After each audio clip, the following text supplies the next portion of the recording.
If you like to laugh, and who doesn't, then you've come to the right place. Welcome to My Funny House with the Powell brothers. Frank Powell is a real estate broker who was born and raised in San Diego, along with Frank's brother Mark, a real estate broker who also lives in San Diego. Each week, the Powell brothers bring in a special guest comedian to share hilarious real estate stories so you can learn what can go really right and what can go really wrong with home improvements and home ownership. So now, let's get into it with My Funny House. Here are your hosts, Frank and Mark Powell on The Answer San Diego. Good morning and welcome to My Funny House with the Powell brothers. My name is Mark Powell. And my name is Frank Powell. And we are the Powell brothers. All right, welcome to My Funny House. We also have in studio the funny and legendary, hilarious, the best Tony guy. Calabrese. Yay, yay me. It's Tony. Hey guys, Tony how you is doing? back.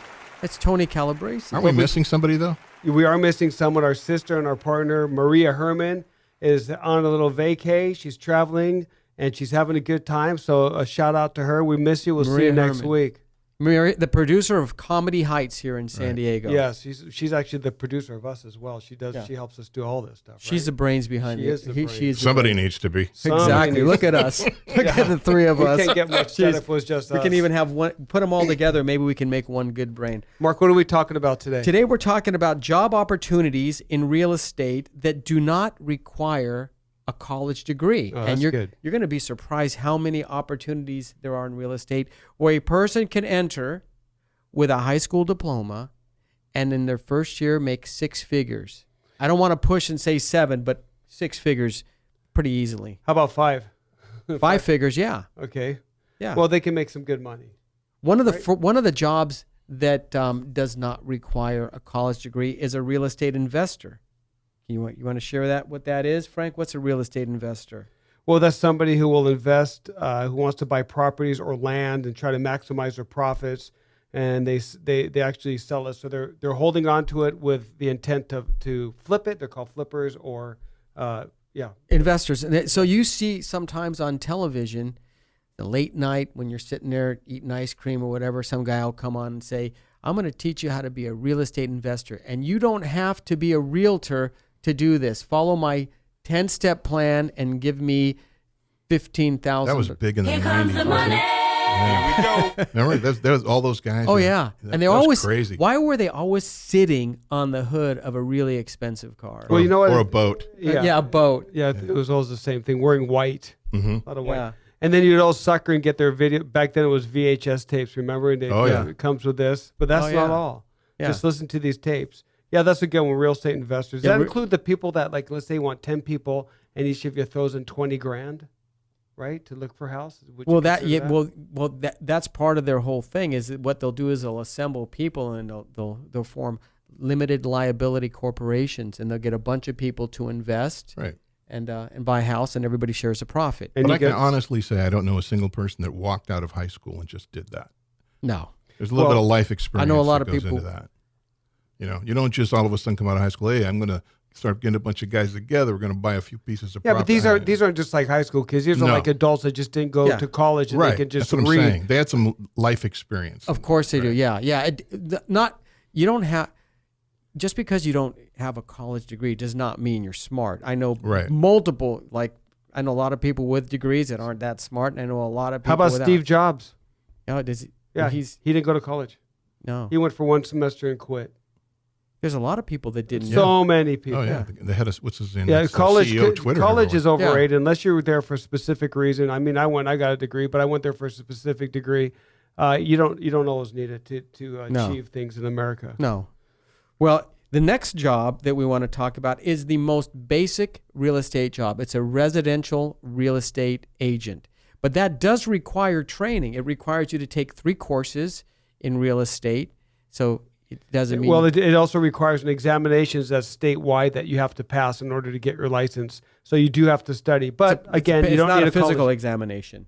No, you don't want the physical part. No, Mark, but don't you always have to work? You also have to work for a broker. You can't just become a real estate agent and then sell real estate, right? That's correct. So you have to hang. It's called hanging your license with a real estate office or real estate broker that is essentially going to oversee the transactions that you are participating in, whether you're the buyer's agent or the seller's agent.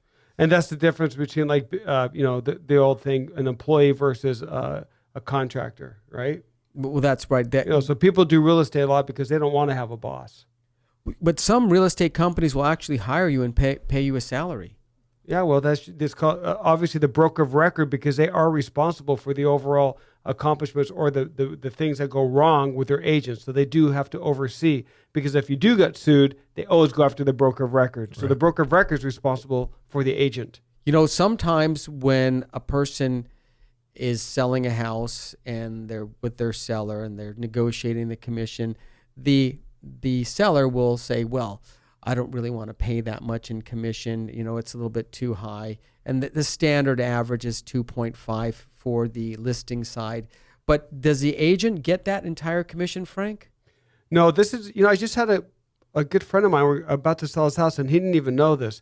When you list your house and you're going to be the seller, you're paying all the commission. So typically if you say 5%, so the broker gets 5%, but the broker says, out of the 5%, I will give 2.5% to another real estate licensee that would bring in a buyer that is well qualified. So he has to share that commission. That could be negotiated. It could be, I could do it for 2% and give 2.5% to the other side or whatever. But the total is typically split in half.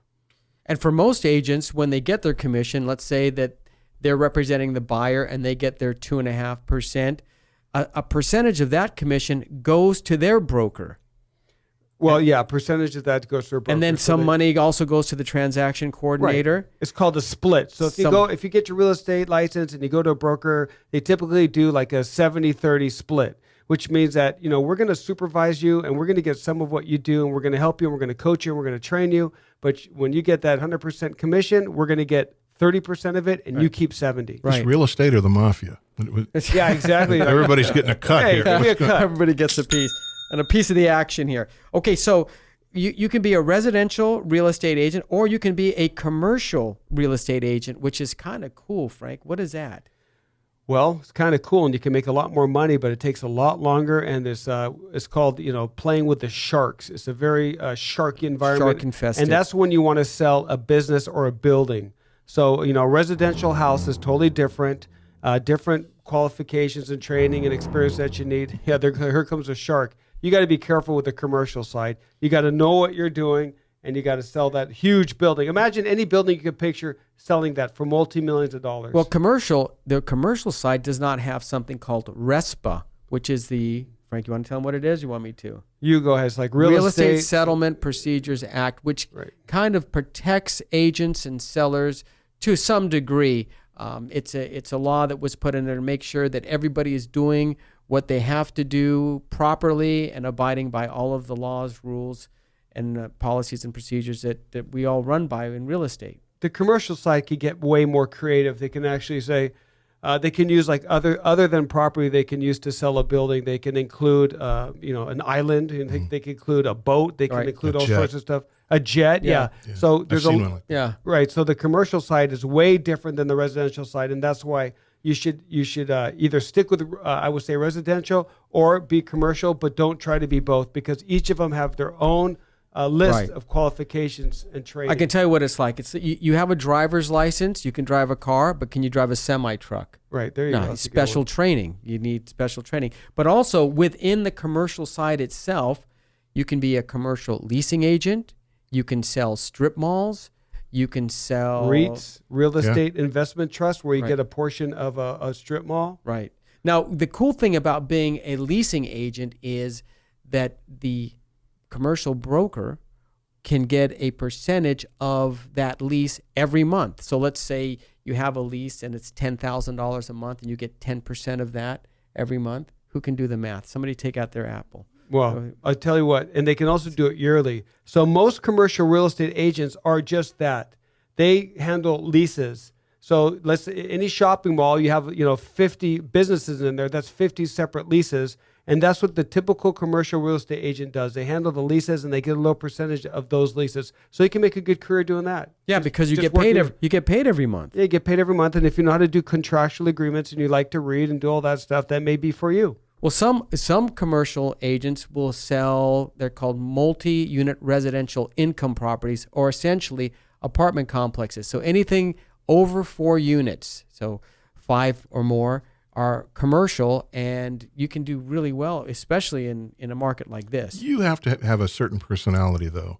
There's Right. a big difference between people Huge. that are selling commercial property and people that are selling residential real estate. I've seen it. Yeah, you're right. And that's where the shark comes in. You got to be like a pretty cutthroat person that just deals. Basically, there's no emotions. A lot of houses, there's It's emotions. numbers. Yeah, because you have the person selling it, you have residential, you have homes, you have people that live there. But the commercial is strictly numbers, and they don't care. It's 100% non-emotional. But we're not saying that commercial brokers don't have emotions, but it's more analytical. It's just business. Tell Mike it was only business. Now, another thing we can look at is a real estate broker. So you start off as a real estate agent, and then you become a real estate broker. So what's the difference between a real estate agent and a real estate broker? You have to be an agent for a couple of years before you can even apply to be a broker. And the broker really is the examination. The examination is typically the same type of questions, but you have to take more questions and you have to get more correct. So there's a longer test. I think it's 200 I questions. think it's 200, and you have to get I whatever. took that test. You took it too. We're Well, both brokers. We're both Surprise! brokers. Yeah, I know. I'm broker than you, though. Yeah, broker. Frank make you has broker. more money than me, so I'm broker. Yeah, with Don't look at me. I'm a a broker comic. broker. And Yeah. listen, you don't have to go to college to take this test, because there's a lot of online help that can help you pass these exams, especially the residential real estate agent. Once you get into it, really learn how to do it, you can gear up to that broker exam. It's not a big deal. And if you failed it, you just do it, try it again. Right, and it's I can handle things. I'm smart. I'm like everybody says. hey. Yeah, Also, Fredo. we have a crazy audience. This is all. Let's move on to the next career in real estate that does not require college. It's a real estate developer. Now, this is where a lot of the big bucks are. You hear there's a lot of real estate developers here in San Diego. I would suspect that a lot of them do have a college degree, but it's not necessary. Well, a lot of them start off by being really good construction people, and then they become general contractors. So it's not really a degree, but as they form, you have to really know about dirt, right? Because Right. you're buying dirt. Oh, yeah. You have to know about building. You have to know about the cost of building materials. You have to know about building codes. You have to know about the permit process. There is a huge amount that you have to know, and that usually takes years and years and years of trial and sometimes error to get into that group. They can go anywhere from building a simple 3-bedroom, 2-bath house to a 25-story Building. Yeah. So hey, Frank, you mentioned dirt. Just what is a soil inspection? You say, okay, I'm going to build a building here. We got to check out the dirt. So what does it entail to test the soil? what you have to do, especially if you're going to build around like there's different types of earth. If you go to Mount Helix, and if you live in San Diego, you know Mount Helix is called Granite Hills. Yeah. The reason why it's called Granite Hills out there, because most of it's made out of granite. So when you do a sample out there and you're going to build out there, it's a pretty solid foundation you're going to get. And then if you go to, like, let's say Mount Soledad, where a lot of it is sandstone and slippage and things are still moving, you have to do these soil samples. And typically a soil sample determines 3 things: the potability, how well it reacts to water, the compression rate, how much you can compact it, and then there's another one I forget. I think they do like a burn ratio to see what it's actually made out of. But there's a huge soil sample that has to go in to determine how you're going to make a proper foundation. You may have to put excessive pillars to hold up, or extra cement and extra steel in the foundations, and you just don't want it to slip. So you definitely have to know about soil. Sometimes, and I can tell from financing back in the days, gas stations, and people wanting to build residential on an old gas station site, that dirt will burn. Yeah, to burn. Right. That's what they do. They burn it. So that's why they say burn. Yeah. It'll actually physically burn Yeah. because of the gas that has seeped into the soil. So it all has to be mitigated. It all has to be cleaned up, and that is a lot of money. And sometimes it's just almost impossible to make any profits because right now with all the emissions, with all the EPA, with all the Environmental Protection Acts, it's very hard to buy a place that was a gas station. That's why you usually see them turned into parking lots because no one wants to dig it out. And not only you have to dig it out, you have to get the tanks. Yep. And not only you have to get that, you have to put it somewhere. So a lot of them are sent over. They used to send them over to Arizona and they would say, give you a plot number and a lot number of what this contamination is. And if Arizona decides to get rid of it, you got to take it back or find another place to put it. So there's a lot of steps to do if you're going to buy a gas station. Just drop it in a volcano. Yeah. Yeah. That's about it. There you go. Okay, this is a job that for realtors, real estate agents, brokers, this is probably one of the most important jobs in real estate that doesn't require college. And it's something called a transaction coordinator. And they're the backbone of the real estate agent's job. And what does a transaction coordinator do, Frank? Well, just like the name says, they coordinate the entire transactions. We have such huge contracts right now between all the disclosures we give. So we give a packet that's probably an inch thick. The transaction coordinator makes sure that everything's signed, sealed, and delivered on the timely manner because in real estate, you have something called time is of the essence. So if you have a certain day, 3 days to do something or 17 days, they make sure that you're on the calendar and they help you organize that transaction. They are absolutely needed. A lot of people try to do it themselves. And if you have 3 or 4 listings at the same time, it gets really bogged down. So you definitely want to invest and hire a good transaction coordinator to help you through the process. I think in a real estate transaction, there's at least 150 or more places to initial or sign. And you will miss one. Exactly. A good TC, transaction coordinator, will find your mistakes and double check. Yes. You always want to double check everything that you do. And who should pay for that transaction coordinator? Well, we pay for it. The agent pays for it. I don't think it should be a pass to the buyers because you're paying for someone to help you do what your business is. Because you don't technically need one. So if you're hiring somebody, they usually get about $400 to $600 a transaction. It should come out of the agent's commission. Yeah, I don't think it's right to charge the seller or the buyer for the transaction coordinating fee because it'd be like it should come from the agent. Yeah, it would be like your attorney charging you for his secretary. Right. Like you have to pay my secretary's salary. It's like the it's a huge job. I mean, it's like the most important job. I know it's Absolutely. so true. Hey, here's a job that it's in real estate. I could never do it, and it's a property manager. Tony, what do you do if you're the property manager and you had some tenants in your apartments that were causing ruckus? What would you do? What would I do? Yeah. Or what would the typical No, what would property you manager do? What would you do? What would Tony Calabrese do? I would make them an offer they can't refuse. That's so true. We call Tony. We call Tony. Don't make me call Tony.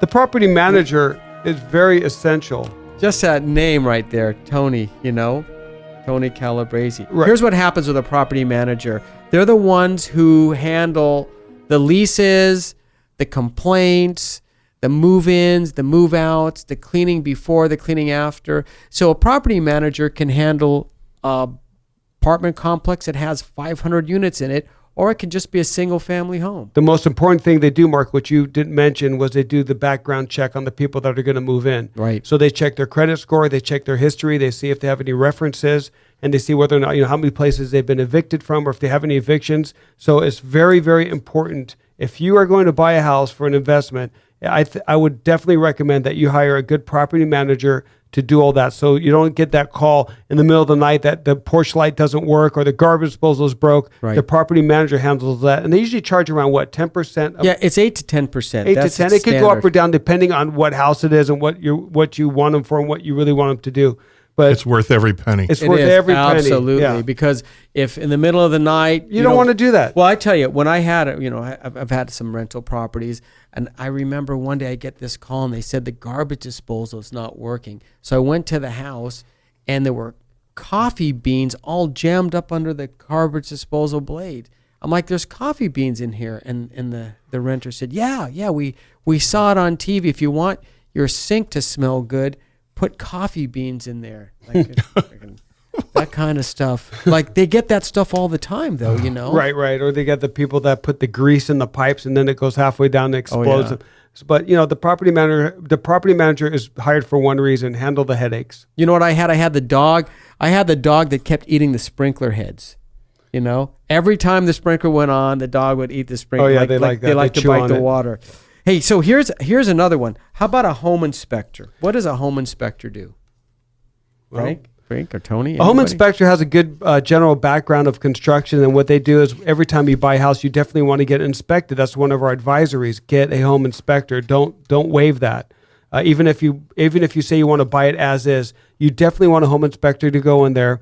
And they're a general inspector, so they go check the roof, they check the attic, they check the floors, they check the walls, they check to see if there's any leaks, the foundation, the outside perimeter. And if they see anything wrong, they will call out somebody like, hey, your electrical panel doesn't look good. Please, I recommend you get an electric contractor. Your roof is kind of sagging. Get a roofing contractor. So they call out anything that's wrong and get a roofing contractor, electric contractor to do further investigation. Correct. But if you're the seller, as a seller, should you get a home inspector before you get an appraisal? Oh, absolutely. Well, that's a really good point, Tony, because what you want to do, so you're not surprised, it's always good to hire a home inspector, and they charge a little bit cheaper than a regular one. They'll go in there and they'll say, okay, here's what you should do, and here's the issues you're gonna come across. So you may want to fix these before a person buys your house, because an inspector will call these out, and it doesn't look good, especially when you have safety concerns. And I've seen home inspection reports that were 50, 60, 70 pages long. Unbelievable. But you want if you are hiring a home inspector, you want somebody that doesn't heighten the anxiety level of the buyer. Even if they find something bad, you don't want somebody that throws up the red flags. You want somebody that goes, this is a concern. Like I heard this one guy, he goes, hey, this panel, could start a fire. But then you go, well, how long have you been doing this? 25 years. How many fires have you have got from this? None, but we're trained to say that. Right. So, but I mean, it's something that you should look. But when you mentioned fire or death or electrical shock, that's the alarmist. So you have to get a home inspector that also knows how to give the information properly to the people. I would think death would be really high up there on the things to be careful of. Just going out on a limb, guys. I would just say death. Yeah, that's true. If the home inspector comes back and says death, Yeah. If you see that on the you report, might want to fix that. Yeah. And what's the next one, Mark? Okay, we have a lot here, so I'm going to go through them quickly because we're coming down to the end of the show. I didn't realize how many there were, so let's go really quick. Real estate appraiser. Yeah, real estate appraiser doesn't need. Tony, what does a real estate appraiser do? Tony used to be the president of a bank, believe it or not. So what does your appraiser do? He actually robbed some banks too. I never robbed a bank. I know he didn't. I was in a lot of robberies, but I never. Oh yeah, that was right. He was robbed. Well, the appraiser is going to give the value of the home, and they're going to do. They're more than a home inspector because they're going to go in there and really give the bank the report they need to know on what that house is actually valued at and what it's worth. Tony, do you think appraiser can make a good living just by appraising? Yes. Okay, so there you go. There's a job that you can do without being a college graduate. And what about a leasing agent, Mark? How about that? Remember that? A leasing agent is part of the commercial brokerages, and they actually are the ones who handle obtaining a lease, getting clients, screening the clients, doing the background investigation, and they're going to get a percentage of that lease every month, or they can actually get all the money up front, depending on how they want to take it. And here's another one that Tony can cover. Tony, what is a loan officer? That's another part that doesn't need a degree. Well, if you're talking about a mortgage broker or mortgage loan officer, these guys typically got to be great salespeople. You don't need a degree, but you need some training in lending. And you can make a lot of money. These guys are making a lot of money. Back in the day, they could. Back in 2000. There's also there's also pest control and termite inspectors. Oh, there's a ton. We could do this. We could do this. We show got to for have an another hour. segment. But Frank, let me ask you Yeah, something. we're coming down to the wire. What is the one thing that everybody wants to hear and be? Maybe it's how about a comedian?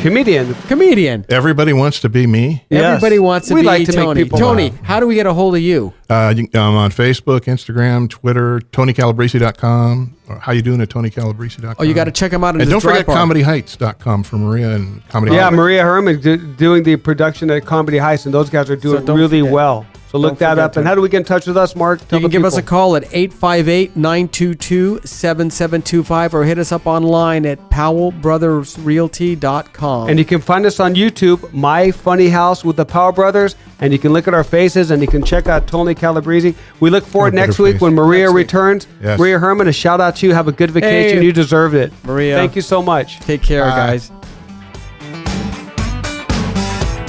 Thanks so much for joining us today for My Funny House with the Powell Brothers, right here on The Answer San Diego.